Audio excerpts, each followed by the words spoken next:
Thaís Bilenque, quando você vai ao supermercado, à padaria, você olha a data de validade daquilo que você está comprando sempre ou só de vez em quando? Eu olho para alguns produtos que vencem rápido, mas eu não olho para todos. E você? Eu olho depois que eu já comprei, o que não adianta nada, né? Mas, enfim. Não é muito bom. Mas isso daí está sendo objeto de um lobby na Câmara e no Congresso Nacional? Senhor lobby do setor atacadista, digamos. Conte-nos tudo. Toledo, é o seguinte, né? Você vai no supermercado, tá? E compra Vamos supor, vou dar um exemplo. Você tem um hipermercado. E aí, as pessoas vão lá e compram um pote de iogurte de morango. E esses 100 desses potes, das 3.000 unidades que são vendidas por mês desse produto, 100 deles estavam com validade vencida. E as pessoas que compraram e consumiram foram hospitalizadas com intoxicação alimentar. Quer dizer, 100 vítimas. 100 vítimas. Que foram parar no hospital, que para o Código do Consumidor é o caso mais grave de infração. Hoje em dia, esse hipermercado que vendeu esses produtos recebe uma multa que, sem medo de errar, segundo o Ricardo Morishita, que é secretário nacional do Consumidor, secretário do Ministério da Justiça, é uma multa de R$500 mil. R$500 mil para 100 vítimas, o que dá aí R$5 mil por vítima, mais ou menos, de multa. Isso. Tem um projeto de lei, em vias de ser votado na Câmara, no plenário, que transformaria essa mesma multa, para esse mesmo caso hipotético, numa multa de R$1.160. Por vítima? No total. Não. Tá errado, não pode ser. Não é possível, não pode sair de 500 mil para 1.000. Porque ele muda o modelo de cálculo e os critérios de cálculo da multa por infrações de estabelecimentos. R$1.000 por 100 pessoas hospitalizadas? Isso. Esse projeto muda isso e não só. Ele muda vários outros pontos que são centrais do Código de Defesa do Consumidor, ao ponto do Morishita dizer que, se ele for aprovado, é um retrocesso de 35 anos, ou seja, pré-Código de Defesa do Consumidor, porque basicamente ele desestrutura a espinha dorsal da defesa do consumidor. Mas qual que é a lógica, a justificativa que precisa ser apresentada para qualquer projeto de lei para reduzir nessa proporção o valor da multa por alguém que comercializa um produto vencido? Eu conversei com o relator do projeto, né, que é o deputado Luiz Gastão, do PSD do Ceará. Que não se perca pelo nome. Ele diz que o projeto ia ser votado agora, mas tem um eufemismo muito em voga no Congresso nos últimos anos, que chama Infoleg. Infoleg é o sistema que faz com que eles votem à distância, remotamente. Sim. Aí ele falou, são 2 semanas de Infoleg, então deve ser na próxima ou na seguinte. É um eufemismo para dizer que não tem votação, né? Porque as votações de Infoleg tendem a ser menos relevantes ou às vezes relevantes demais para serem votadas presencialmente. Mas nesse caso, voltando, ele diz que foi adiado e que o projeto já tem ampla adesão da maior parte das lideranças e até do presidente Hugo Motta para ser aprovado, porque ele visa exatamente tornar as multas justas. Ele diz, por exemplo, você é um consumidor, você vai no supermercado, você enche o seu carrinho e põe um iogurte lá. Só que o carrinho não tá tão cheio que o iogurte cai e esparrama pelo chão. Aí chega um fiscal do Procon e vê um iogurte no chão e multa o estabelecimento porque está vendendo o produto de maneira inadequada, sendo que foi o consumidor que derrubou. Segundo ele, esse é um tipo de abuso que é hoje cometido pelos fiscais, que faz com que as multas extrapolem todo o seu dever pedagógico e passam a ser abusivas nas palavras dele. Mas o que isso tem a ver com o prazo de validade? Ele diz que esse projeto tenta de várias formas conter esses abusos e tornar essas multas sempre mais justas. Então, sobre prazo de validade, por exemplo, ele diz que os supermercados, os estabelecimentos, de modo geral, podem adotar um modelo de rastreamento que a validade do produto esteja contida no código de barras e quando vai passar no caixa, o código anuncia se aquele produto está vencido ou não.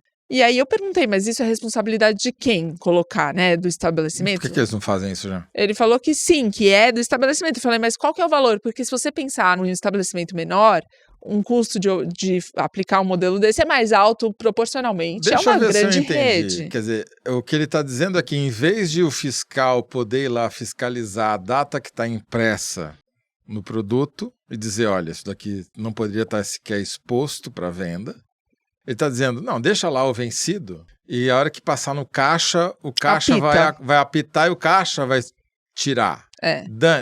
Agora, e se o caixa não tirar, como é que nós vamos saber? E também como que esse modelo de rastreabilidade vai ser implementado, a qual custo. Isso não está formulado no projeto de maneira formal. É uma sugestão que ele faz e a qual ele reage de maneira indignada quando questionado, né? Então eu perguntei outras coisas, ele foi citando vários tipos de absurdos, segundo eles, que os fiscais fazem ao vistoriar os estabelecimentos. Tem um procedimento hoje adotado que a lei de pequenas e microempresas garante aos pequenos estabelecimentos que eles sejam 2 vezes visitados por um fiscal. Na primeira, o fiscal aponta as irregularidades e na segunda ele vai ver se o cara, tomou as providências necessárias ou não. Se não tomou, aí ele é autuado. O projeto propõe transformar isso numa regra geral e aí para fazer todas as visitas de fiscais como pedagógicas, e acabar com multa imediata. Vamos pensar o seguinte, eu sou dono desse hipermercado. Eu tinha um funcionário dedicado a ficar vasculhando as gôndolas para ver se tinha escapado algum produto fora do prazo de validade, Então eu pagava um salário, FGTS, tudo, aquele funcionário, pegando aquela regra de que vai dar 1,8 vezes, vamos supor que o cara custasse para mim uns 4, 5 mil reais por mês, contando 13º, 5 mil reais, vai. Se a multa que eu vou receber vai, hoje, pelos critérios atuais, uma multa que eu receba, ou que eu deixe de receber pela atuação desse cara, paga o salário dele. Então justifica você ter esse cara lá tomando esse cuidado. Se a multa vai ser irrisória, eu vou mandar esse cara embora, Porque vale mais a pena eu ser multado, pagar a multa. Incorpora aquele custo da multa nos gastos, nos custos fixos da operação. É isso que alegam todas as entidades de defesa do consumidor em várias notas que eles têm feito sobre esse projeto. Eu tenho para mim que o Congresso Nacional tomou como bandeira e objetivo fazer valer aquela frase que eu atribuo ao Ulisses Guimarães, de que está achando esse congresso ruim, espera o próximo.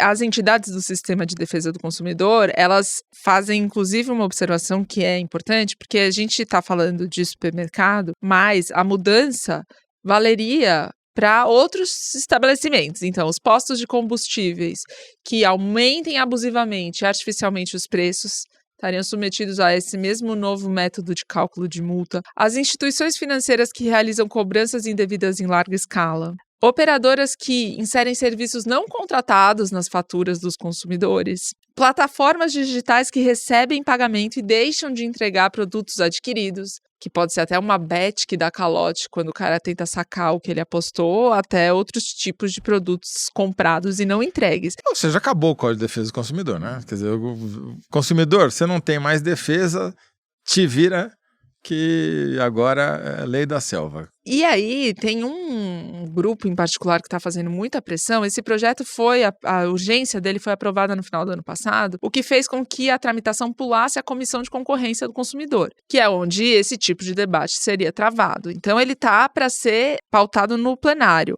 A Frente Parlamentar do Empreendedorismo, que responde por 8% do PIB e tem centenas de deputados, está fazendo muita força. E quem é o grande patrocinador dessa proposta no mercado, fora do Congresso, mas que faz pressão lá dentro, é o João Galassi. Ele é o presidente da Associação Brasileira de Supermercados e é pré-candidato a deputado federal, lançado pelo governador de São Paulo, Tarcísio de Freitas, e pelo mesmo Partido Republicano. Ulisses Guimarães definitivamente tinha razão.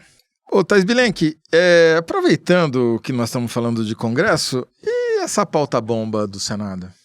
Na quarta-feira, 120 milhões em perdão de dívidas de empresários rurais, produtores rurais, em 10 anos. É um dinheirinho. Pois é, É engraçado como essas pautas-bombas aparecem toda vez que tem uma operação da Polícia Federal, Eu fico me perguntando que correlação não implica causalidade, mas às vezes que ela sai, né? Ela sai. Só para quem não acompanhou, o Senado aprovou essa pauta bomba na quarta-feira à noite. Antes de qualquer acordo com o governo ser travado, o ministro da Fazenda, inclusive, disse que estava tentando negociar, mas o Senado foi lá e aprovou. Entre os projetos, o mais relevante deles é um que perdoa dívidas de produtores rurais num valor que vai custar 120 bilhões de reais em 10 anos para os cofres públicos. Não é um projeto assim, digamos, muito fácil, né? Não. O governo promete ou tentar vetar, né, ou que o Lula vete, ou ir para o Supremo judicializar. Eu acho engraçado que quem aprova esses projetos são os mesmos que reclamam que tem muito imposto. Porque você faz o governo gastar mais com pessoas que não pagam as suas dívidas e depois reclamam que você está cobrando imposto para pagar essa. Mas, enfim, é isso aí.